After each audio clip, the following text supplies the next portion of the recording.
Assalamualaikum warahmatullahi wabarakatuh. Kita akan membahas tafsir An-Nisa ayat 34-35. A'udzu billahi minasyaitonir rajim. Ar-rijalu qawwamuna 'alan nisa. Kaum lelaki adalah pemimpin bagi kaum wanita. Ini firman Allah. Kaum lelaki adalah pemimpin bagi kaum wanita. Bima faddalallahu ba'dahum ala ba'd. Sebab Allah telah melebihkan sebagian mereka atas sebagian yang lain. Kepemimpinan itu datang dari Allah. Nomor satu. Nomor dua, Allah sudah melebihkan lelaki dari segi akalnya, dari segi fisiknya atas kaum wanita. Itu yang kedua. Wa bima anfaqu min amwalihim. Dan dengan sebab mereka menafkahkan dari harta mereka. Jadi kepemimpinan itu tidak free saja. Tidak gratis diberikan kepada lelaki. Kepemimpinan itu didapatkan karena yang pertama ada Allah yang angkat derajat kaum lelaki. Yang kedua, kalian menafkahi para istri. Tanggung jawab. Itulah sebabnya mau menikah, kalian harus punya kemampuan finansial yang cukup. Makanya terjadi masalah yang rumit, yang pelik. Kalau umpamanya lelaki ini tidak bisa menafkahi istrinya. Istrinya yang menafkahi suami. Nanti bingung nih, benar nggak kepemimpinannya ini harus diberikan kepada lelaki atau enggak? Atau kita sama-sama saling memimpin? Hari Senin lelaki, hari Selasa istri. Mau seperti itu lelaki? Tentu enggak kan. Kalian mau kepemimpinan yang absolut. Makanya jangan buat masalah, nafkahi para istri. Itu tanggung jawab kalian. Pemimpin yang dibahas di sini karena lelaki yang pertama mereka mengurus istrinya. Yang kedua, mereka melindungi istrinya. Yang ketiga, mereka mendidik. Jadi, 3 tanggung jawab dalam satu kata. Fassalihatu, maka wanita-wanita yang soleh. Qanitatun, yang taat.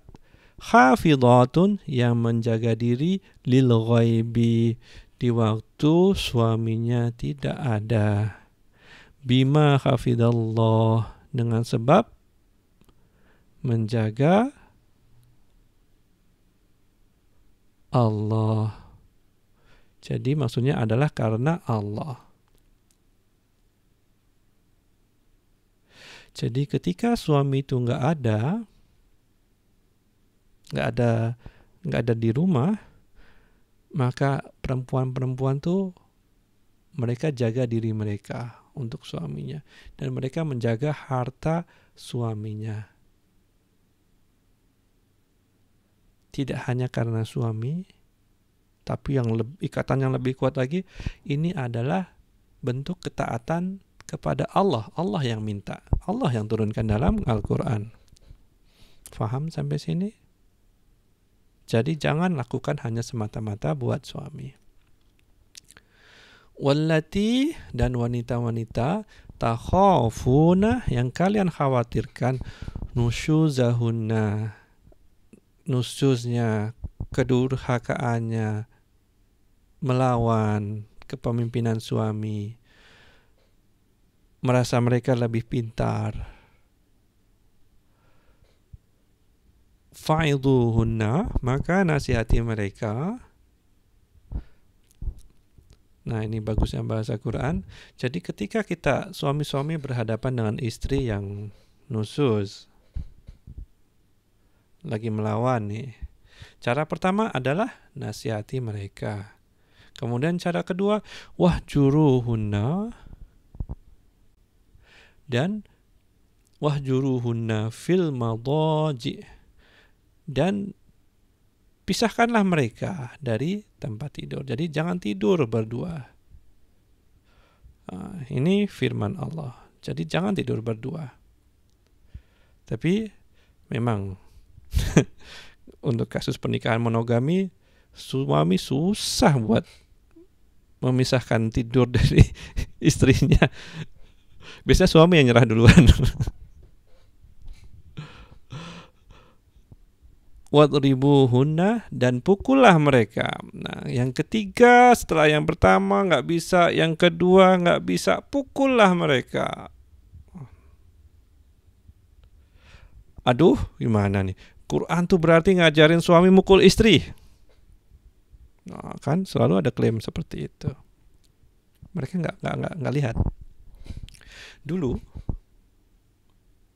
di masyarakat Arab, mereka nggak kenal yang cara pertama nasihati, cara kedua jauhi tempat tidurnya, tetapi mereka langsung ke cara ketiga, langsung plok. Nah, Islam datang dalam masyarakat yang seperti itu, masyarakat yang keras, masyarakat padang pasir,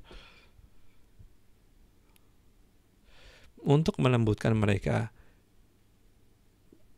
Caranya yang pertama, kalian sebelum mukul lakukan dulu step-stepnya, nasihati, jauhi tempat tidur, baru kalian boleh pukul. Itu yang pertama. Yang kedua, pukulnya itu jangan di tempat yang satu meninggalkan cacat, meninggalkan luka, dan menyakiti mereka dalam jangka waktu yang panjang. Cari tempat yang memberikan indikasi ketegasan tapi tidak menyakiti istri. Detailnya para lelaki silahkan pikirkan. Fa'in ata'nakum, maka jika mereka mentaati kalian, fala, maka janganlah, tabghu, kalian mencari-cari, alaihinna, atas diri mereka, sabila, jalan untuk menyusahkan. Mereka sudah taat, tapi kalian gak cinta. Kemudian kalian cari cara supaya nanti dia itu bosan, kesel, marah, pergi, minta cerai, supaya bisa kalian ambil lagi mas kawin. Jangan begitu. Innallaha kana aliyan kabira. Sesungguhnya Allah adalah Dia Maha Tinggi dan Maha Besar. Allah Maha Tinggi, Allah Maha Besar. Allah lah yang memiliki kekuatan yang absolut. Makanya sang supreme leader nih, pemimpin tertinggi nih, memberikan mandat kepada lelaki untuk memimpin para wanita, memimpin keluarganya, menjaga istrinya, melindungi istrinya, mendidik istrinya. Dan Allah meminta lelaki menafkahi mereka.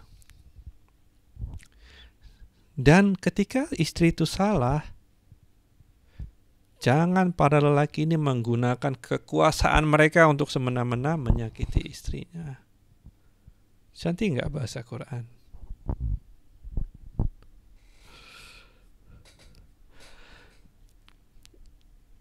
Kita masuk ke ayat berikutnya.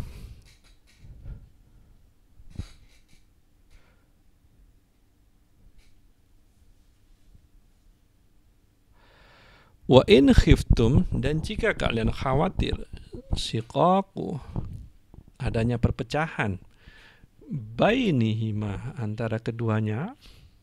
Jadi ya namanya hidup berumah tangga, ada up and down. Dan dalam diri Rasulullah SAW itu ada contoh. Rasulullah SAW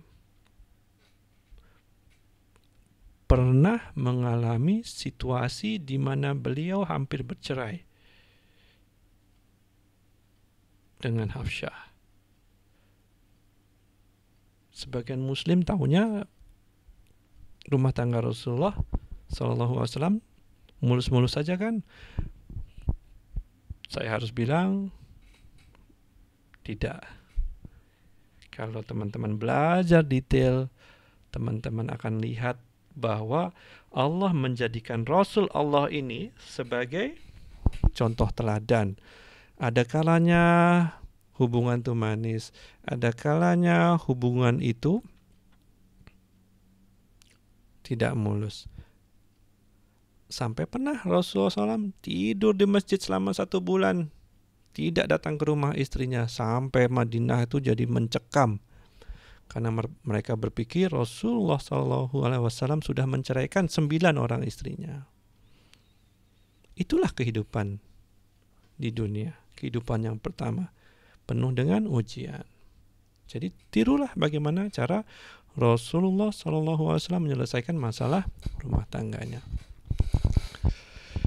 Nah, ketika adanya konflik antara keduanya, apa yang Allah firmankan? Fab'athu, maka utuslah hakaman min ahlihi wa hakaman min ahliha, seorang juru damai dari lelaki dan seorang juru damai dari pihak perempuan. Juru damai ini orang yang dihormati oleh lelaki dan orang yang dihormati oleh istri. Kemudian mereka diminta untuk duduk bersama untuk mendiskusikan masalah suami istri yang tengah konflik ini. Teman-teman sudah pernah punya masalah rumah tangga kan? Sudah pernah coba cara ini? Lihat, ini keluar dalam Quran kita.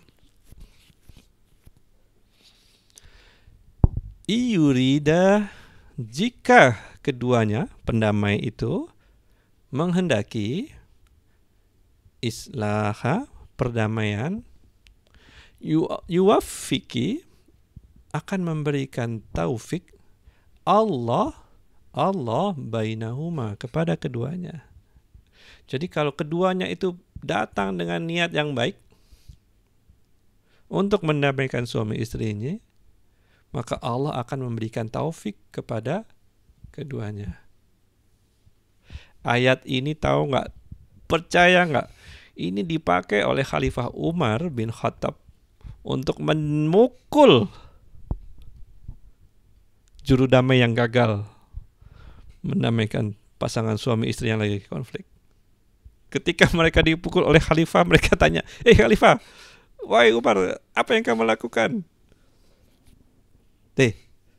Lihat ini Quran yang bilang, kalau kalian itu menghendaki perdamaian, Allah akan berikan taufik kepadanya, Allah akan berikan perdamaian.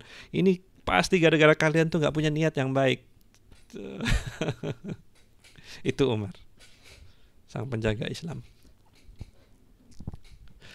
Innallaha, sesungguhnya Allah, kana, adalah dia, aliman, maha mengetahui, khabira, dan maha mengerti.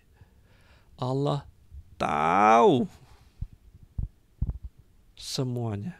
Alim, sebuah ilmu yang umum luas. Khabir, ilmu yang detail. Allah tahu yang umum, yang luas, dan yang detail. Allah tahu hubungan itu, hubungan keluarga itu walaupun diawali dengan cinta, kasih sayang, tapi akan naik dan turun. Karena laki dan perempuan itu berbeda cara pikirnya. Perempuan yang selalu baper, bawa perasaan, dan lelaki yang selalu pakai logika, tidak berperasaan.